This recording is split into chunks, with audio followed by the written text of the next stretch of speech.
One person killed and 3 more seriously injured in alleged stabbing attack. Road conditions worsen in Rttl after reconstruction delay. Popular Timorese shop delivering local products on Northern Island community. Welcome back to RTTL World News. I'm Zeri Madeira.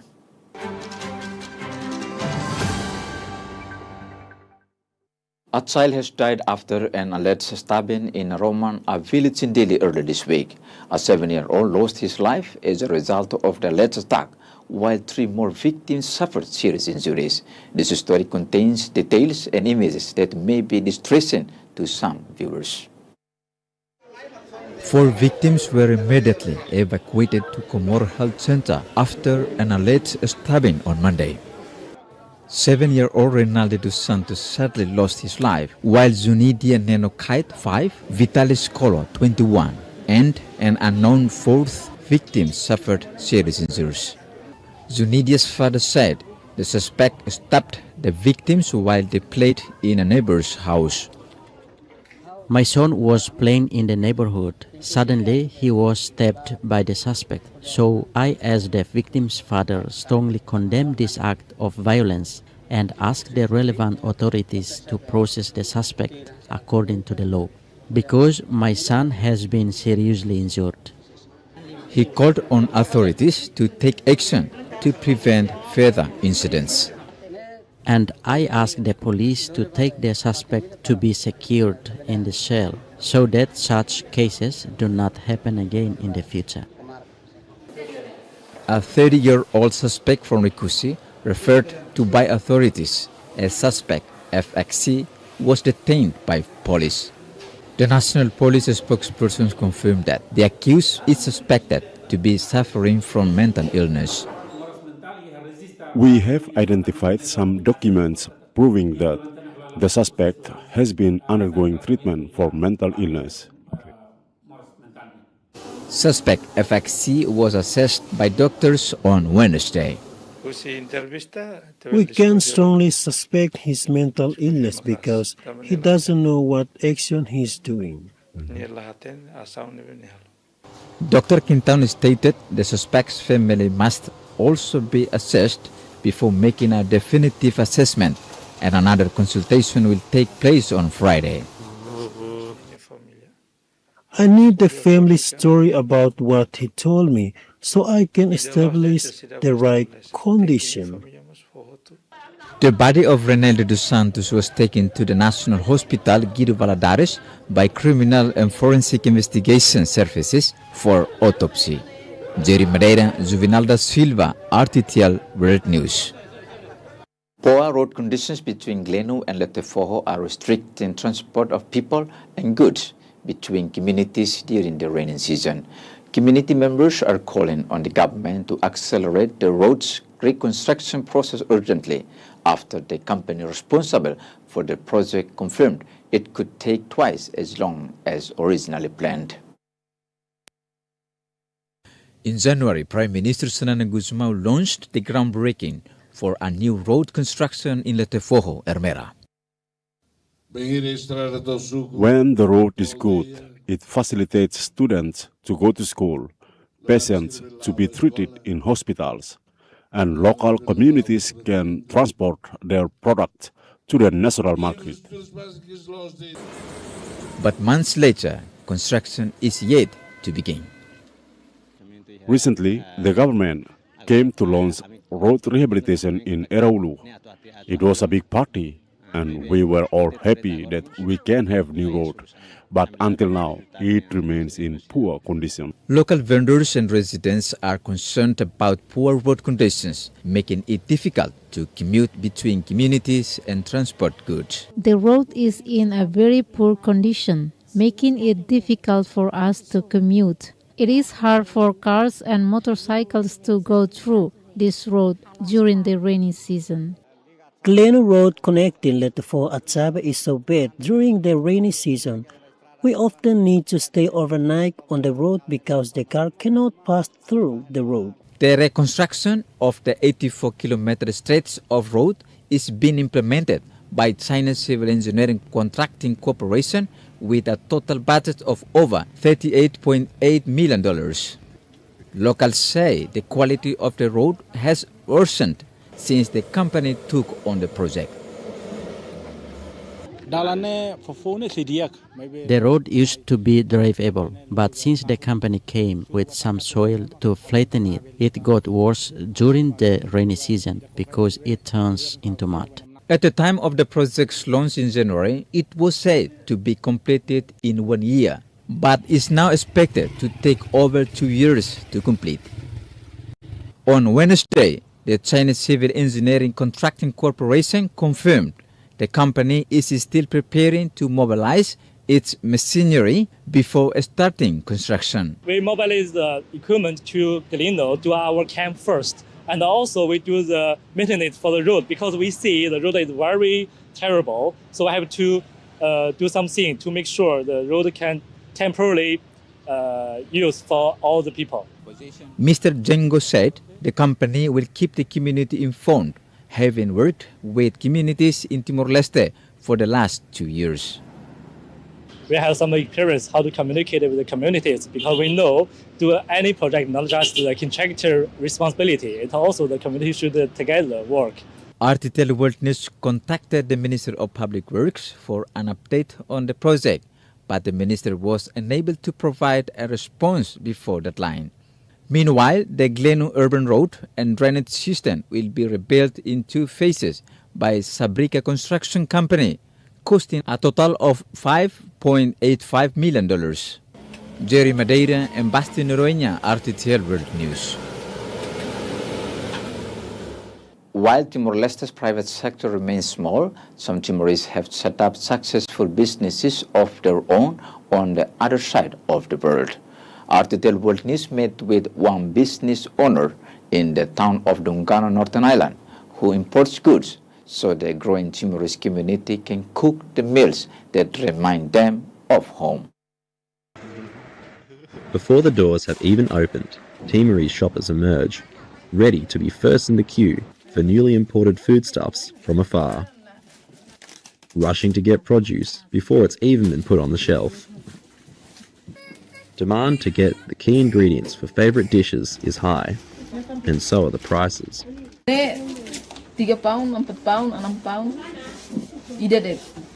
This jackfruit costs around $130, but for customers, it's a price they're willing to pay. We are very lucky to be able to get these things, even though they are expensive, and we are really grateful for the woman who opened this shop. It helps us a lot. Whatever we want, we can get here. As a Timorese, I often visit here because we can find things that we used to have in Timor, like papaya leaves and cassava leaves. So I'm glad I can still eat them, thanks to this shop. The shop, Timorlandia, is a family business run by Hermera-born Lania Gonçalves. Lania first got the idea when she moved to Dungannon back in 2010, noticing how many Timorese there were in the town. After a brief return to Timor-Leste, she came back to Northern Ireland and worked to make her dream a reality. I took a course, and after seeing all the support there was, I looked for information and finally made the decision to open the shop in 2020. Manalanya buys her products from far and wide for her loyal Timorese customer base. The products here are like what you see in Timor, and we have to import them from Indonesia and also Thailand and the Philippines. However, the shop's appeal is widening in the community. Our customers are not just Timorese. We were also really surprised because we are getting local people, Indonesians, Filipinos, and Thai people coming as well. A real mix already. We did not expect it. And Timorlandia is not the only Timorese-owned business in Dungannon, with another store and a barbershop just down the road. And the Timorese of Dungannon are one of the most visible and fastest growing migrant communities in the town, and make up over 10% of the current population. And as this number grows, so too will the demand for what reminds them of home. Jack Montgomery, Salvador Jesus, RTTL World News, Dungannon. As Timor-Leste's education sector continues to face challenges such as unregistered international schools and teacher shortages, Timor-Leste's National University Professor Aurelio Guterres shares his insights on the system's most urgent issues. Drawing on decades of experience in education policy and development, Mr. Guterres spoke with RTTL World News about the challenges and opportunities shaping Timor-Leste's education system. So, Doctor, local families have raised concerns about international schools not being officially registered. Firstly, what role do international schools play in Timor-Leste's education sector? I think in our case in Timor-Leste, international schools play a very important role in terms of sharing their experience in the curricular institutional development in the country, and also in a situation like Timor-Leste, in which we all know part of the region and English, in particular international school, they all deliver their classes or their system in English system, or we can say. English language is very important in the region. That's why the role of international school is very important for us in this country. So apart from curricula, sharing experience, especially in terms of using update technology in the teaching environment, class management. I think the whole range of teaching and learning process that they can contribute to the development of education sector in the country. But in the meantime, this does not necessarily mean that the international school will replace the national education system. I think it is, on the contrary, it contributes to the development of our education sector in general. Of course, that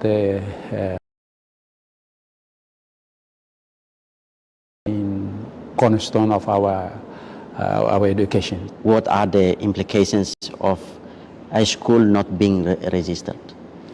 Whatever organization that comes to Timor, to operate in Timor, including international schools, they have to fulfill specific requirements. In this case, to operate in the country, of course, the Minister of Education has some legal framework and proceedings how to be registered. An international institution, including international schools, if they don't register in the country, I don't think that they are qualified or allowed to operate in the country. What should local families know before enrolling their children in international schools? I think one of the problem that we are facing right now in this country in terms of international schools, many families, they think that all international schools are the best schools in the country, but that's not necessarily. This is an idea that if an international school,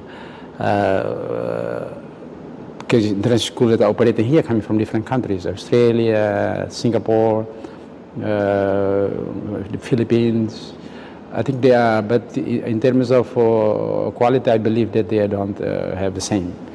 For instance, you cannot compare a Singapore international school and Australian international school here compared with the Philippines. I don't think they are at the same level. But it depends to the Minister of Education how to evaluate whether they fulfill all the requirements. But I believe that they fulfill all the minimum requirements. That's why they operate here. But the question right now is that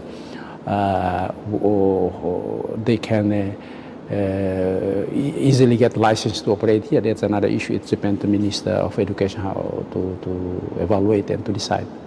So how can local and international schools prepare Timorese students for future ASEAN integration? In the ASEAN region, everything is functioning in English, especially within ASEAN framework. I think these really, if the international schools and national schools can work together, share the experience in particular in terms of teaching, in terms of language skills, in terms of teaching, school management, teachers. As you know that we are, education nowadays is working within the 21st century. It is focused more on students become a center of attention and also quality of the teaching and learning and equity.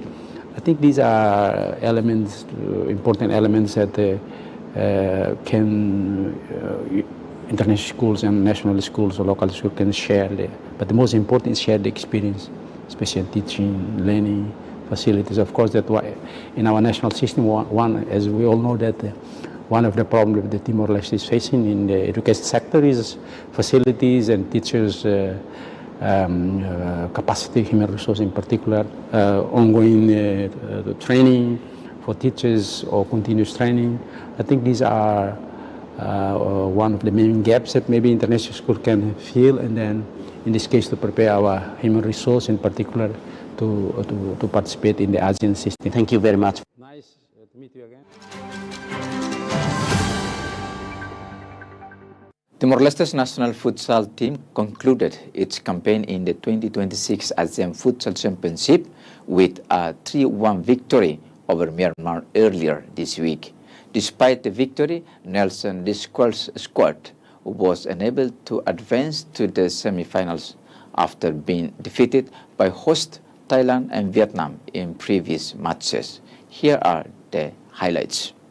มอเลสเต้วันนี้มีคุณกิรติจงสุจิตเถียรแล้วก็ผมจารวัฒน์พริบไหวเป็นทีมผู้บรรยายครับ Timor-Leste faced off against Myanmar in the final Group A match of the 2026 ASEAN Futsal Championship in Bangkok last แล้ว night. กลับตัวยิงไม่ดีครับบอลหลุด Neither team had the chance to qualify for semi-finals, but both continued to fight tenaciously. หาจังหวะเปิดโดนดักได้แล้วเอียงไหล The Timorese team attacked immediately. 1-0 ครับเอาเลยครับ The match had just entered the 4th minute when Ruben Borges gave Timor-Leste an early 1-0 lead. และจังหวะแรกในเดรามอสจ่ายไปติดครับก่อนที่จังหวะ2 Two more goals were scored by the Timor-Leste players in the 9th minute through Rivaldo Ribeiro and Joel Fernandez, giving Timor-Leste a 3-0 lead at บอล halftime. ยาวๆเหมือนจะไม่มีอะไรครับ In the second half, it was Myanmar's turn to dominate the match as they tried to make up the goal deficit. จังหวะยิงลูกนี้โล่งๆแล้ว Myanmar managed to score a goal through Hai Mathai in the 23rd minute. ได้เร็วเลยครับ1-3ครับเมียนมา Myanmar continued to attack to no avail, with Timor-Leste finishing 3-1 victors. The victory put Timor-Leste in third place in the Group A standings, following losses to Vietnam and Thailand, bringing the team's campaign to a close. Vicky Madeira and Jagedes RTTL World News.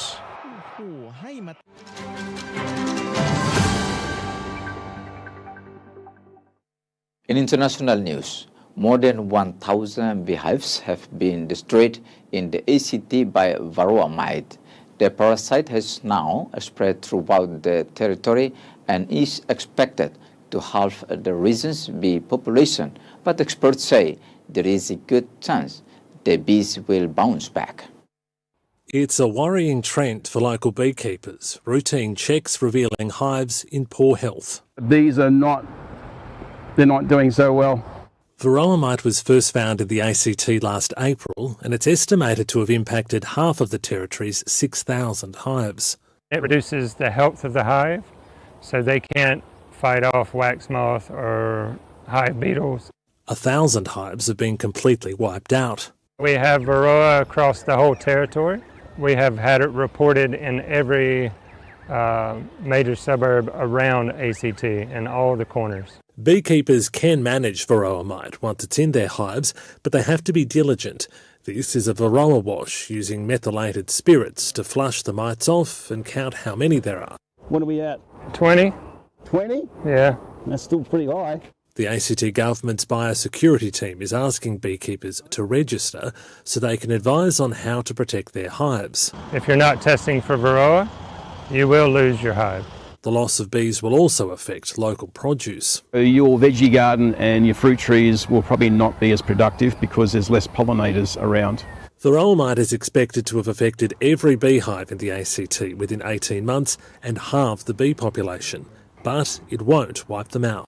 Just know that in time the bees will emerge from this stronger and better. Experts say it'll take 4 to 5 years, but the bees will eventually develop a resistance to the mite. Despite a quieter than usual Easter forecast in Tasmania, many tourism operators say business remained steady. But as the price in fuel continues to bite, operators are bracing for what may come in the months ahead. Times may be tough, but people are still stopping to smell the flowers. This business opened its garden as an affordable Easter outing. Fortunately for us, we've sort of pitched this offering at both locals and tourists, and it's really softened the blow for us, I think. So if we were just really highly focused on tourists, I expect we would have seen a much more significant drop-off. Many tourism businesses feared the price of fuel would keep people at home. Last year we were fully booked for Easter, like we had all our domes were fully booked for 10 days and we had a lot of people camping. It was definitely a little bit softer this year, like we've got a few vacancies through the Easter period and our Easter lunch service was down. It was also slightly quieter for this newer winery further afield.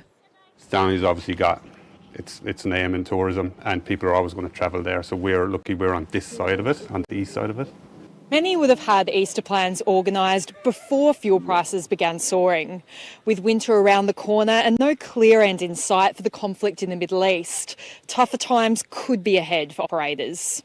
I think the North West Coast is really exposed and susceptible to fuel prices because we don't have any events of regional significance that pull people into the area. With Dark Mofo last week and tickets going on sale, that's driving great demand into Hobart. But what we need to do in this uncertain time is those visitors that are coming for things like that, we encourage them to actually get out and about as well. So we really need to have a very fine eye on our regions heading into the next few months. The regions hoping Tasmanians visit them too.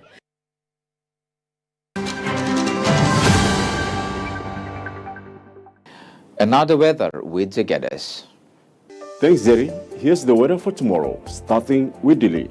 Cloudy with the chance of a thunderstorm, a high of 31 and a low of 22. Bokau looks humid with afternoon showers, temperatures ranging between 28 and 20 degrees. A morning shower in Lauteng, otherwise cloudy, a top of 29 and a low of 22. In Bobonaro, partly cloudy with a thunderstorm in the afternoon, a top of 28 and a low of 16. And a morning thunderstorm in Eleu, otherwise humid and overcast, temperatures ranging between 26 and 15. Now, looking abroad, in Kupang, overcast and humid, a high of 32 and a low of 24. A morning thunderstorm clearing in the afternoon in Bali, temperatures ranging between 33 and 23. Jakarta cloudy with a couple of afternoon thunderstorms, a top of 31 and a low of 24. A morning shower in Seoul, otherwise cloudy, a top temperature of 15 and a low of 6. Partly cloudy in Darwin, a top of 33 and a low of 24. Sunny and warm in Sydney, a high of 31 and a low of 20. Lisbon is looking partly cloudy with a couple of afternoon showers, temperatures ranging between 21 and 13. Partly cloudy in London, a top temperature of 15 and a low of just 8. And overcast in Belfast, a top temperature of 10 and a low of 6. That's all for now. Back to you, Jerry. Thanks, Geddes, and thanks for joining us again on the program. RTTL World News will be back with more stories on Sunday. Bye for now.